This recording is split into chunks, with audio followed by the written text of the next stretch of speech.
L'objectif de cette conférence de presse, c'est de vous présenter tout d'abord nos valeurs communes, ensuite le nom de la liste, les partenaires qui composent cette liste, donc les différents partis politiques qui la composent, et ensuite les têtes de liste.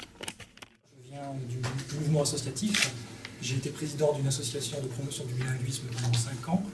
Et dans le cadre de cette activité, j'ai eu affaire à un certain nombre d'élus locaux, et ce qui m'a amené aussi à certaines conclusions.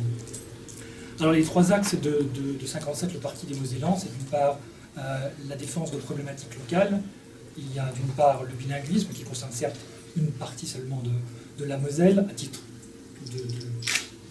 culturel, mais qui en revanche, du point de vue de l'emploi, de la problématique de l'emploi, concerne toute la Moselle et même beaucoup plus largement la Lorraine. Deuxième aspect, des spécificités, le droit local, qui, contrairement à ce que disent certaines personnes, est menacé par cette réforme territoriale, non pas directement, mais par le fait que cette réforme va faire disparaître un certain nombre de collectivités qui ont porté justement le droit local. Je vous rappelle que par exemple la numérisation du livre foncier a été financée par le département de la Moselle, par les départements alsaciens, pas par l'État. Donc, de même que la formation permanente qui est assurée par l'Institut de droit local alsacien-mosellan, là encore ce sont ces collectivités qui l'ont porté. Si ces collectivités disparaissent, qui va porter ce droit local? Et troisième aspect parmi les problématiques locales, c'est l'élément transfrontalier qui pour nous peut être un élément transversal dans toutes les politiques en Moselle, que ce soit les transports, l'emploi, la formation, l'éducation. Au-delà de la défense de ces problématiques locales, il y a une certaine idée de la gouvernance politique et de l'éthique en politique. Nous sommes absolument opposés à la professionnalisation de la politique, qui à mon avis est une des grandes faiblesses de la France. Et de même, nous sommes opposés au cumul des mandats et au fait que les gens se représentent comme ça, mandat après mandat, pour arriver jusqu'à un âge canonique. Troisième axe de notre mouvement, c'est l'autonomie de la région. Comme l'a dit Jean-Georges, la France est le dernier pays d'Europe occidentale à avoir un système aussi centralisé et avec l'inefficacité qu'on connaît. Moi, j'ai fait partie des premiers étudiants qui ont bénéficié du programme Erasmus. J'ai étudié dans d'autres pays en Europe, j'ai vu comment les choses se passent ailleurs, et le constat est quand même sans appel.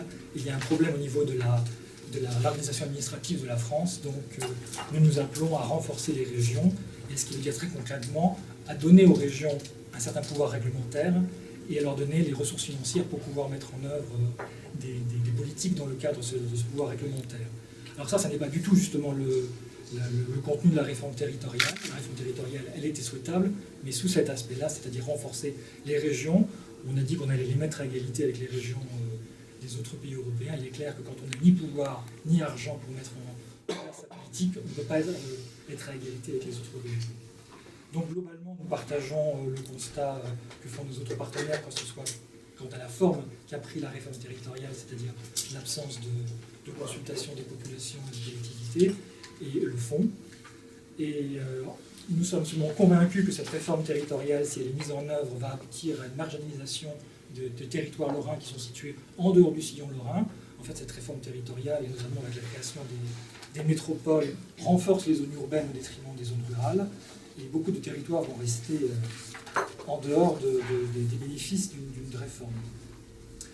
La Moselle est vraiment l'image de ce que peut être pour les Alsaciens le risque d'une réforme territoriale, c'est-à-dire une zone qui a des problématiques et des spécificités locales qui se retrouvent dans un ensemble plus grand, au sein duquel, même d'un point de vue objectif, d'ailleurs les intérêts ne sont pas forcément les mêmes, et dans le cadre duquel il est du coup assez difficile de faire valoir certains intérêts.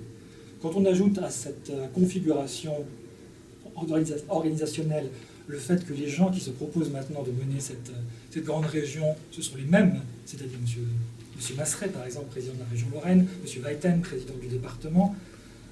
Donc nous allons avoir la même configuration avec ces mêmes personnes qui n'ont justement pas été à même au sein d'une région qui présentait des diversités, des problématiques différentes, de tenir compte de ces problématiques. Je pense notamment au bilinguisme.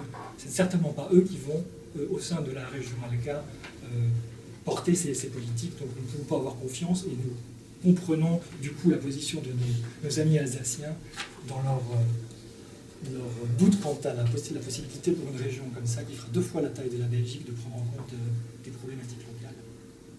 On fait à la fois des études de droit et des études de langue, notamment en Allemagne. J'ai étudié à Saarbrück et à Marbourg. Mon engagement, plutôt mon attachement à l'Europe n'est pas récent. Quand j'étais étudiant, j'ai été membre de l'Association européenne des étudiants en droit.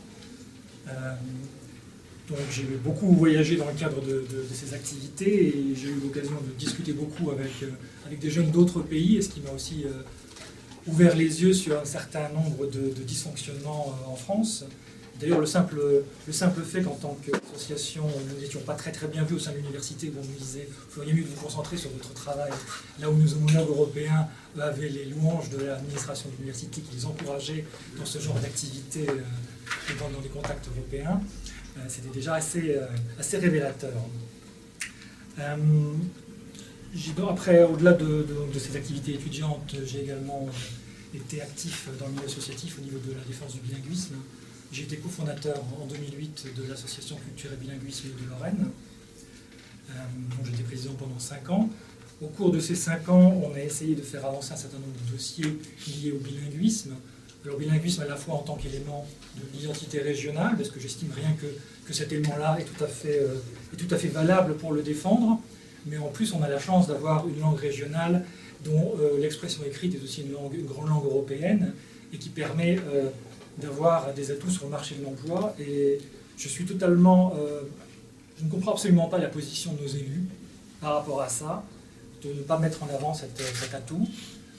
J'ai été en contact avec le conseil régional, avec le conseil général, indirectement avec M. Masseret, directement avec M. Weiten, et je ne comprends pas pourquoi ces gens qui n'arrivent pas à comprendre que, alors que nous avons 10% de chômeurs en Moselle, en Lorraine, qu'il y a 6000 emplois en Sarre qui ne sont pas pourvus, pourquoi on n'essaie pas de mettre les choses en parallèle et de se dire que si on améliorait l'enseignement de l'allemand et si on mettait en place un véritable enseignement bilingue, comme ça s'est mis en place en Alsace, si on faisait ça, au moins on permettrait aux gens d'avoir de meilleures chances sur le marché de l'emploi.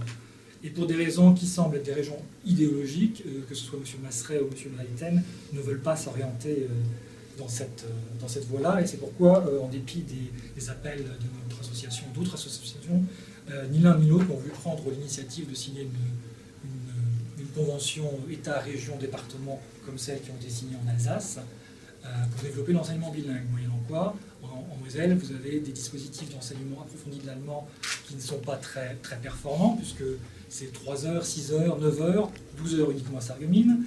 Ce sont des dispositifs qui sont complexes, qui sont financés par différents moyens, qui pour certains ne sont pas pérennes. M. Weiten met toujours en avant Trilingua, qui est un programme d'échange de locuteurs natifs qui interviennent dans les établissements scolaires.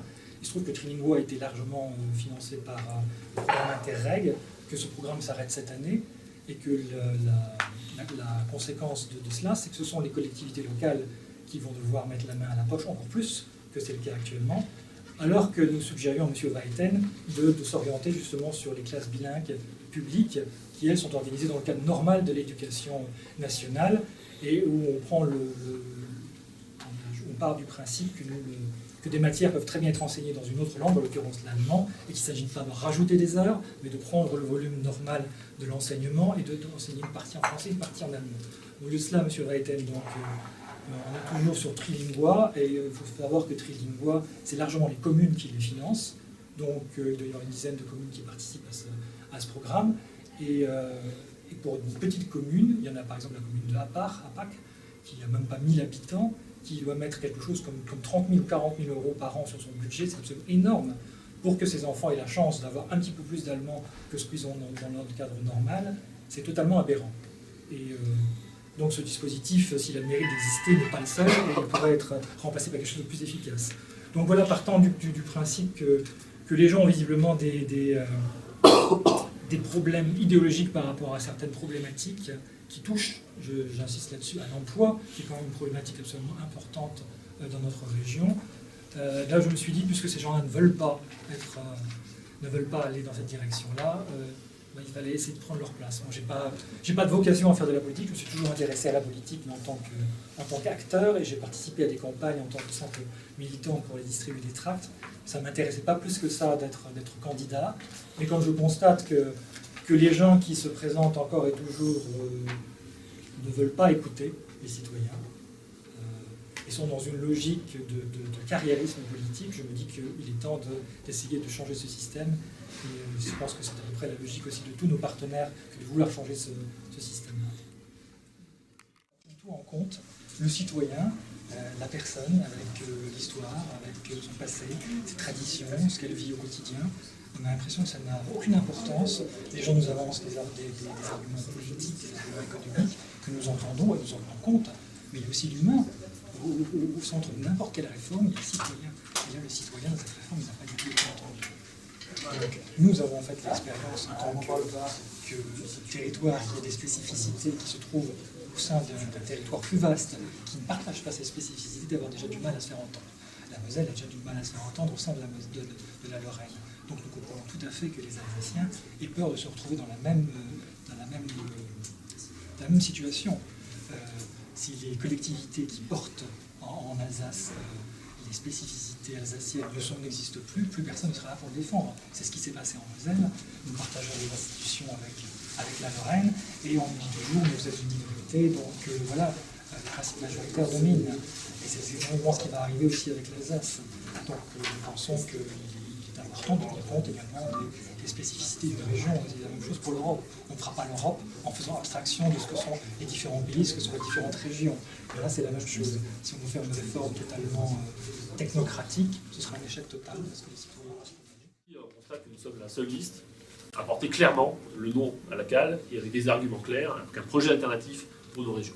En face, vous avez vu en fait la logique traditionnelle des partis hexagonaux qui, en fonction de la température locale, adoptent des positions ou font des déclarations variables et qui finalement prennent toujours leurs ordres à Paris, comme l'a fait M. Richert, comme le fait M. Vasseret et comme le font tous les autres.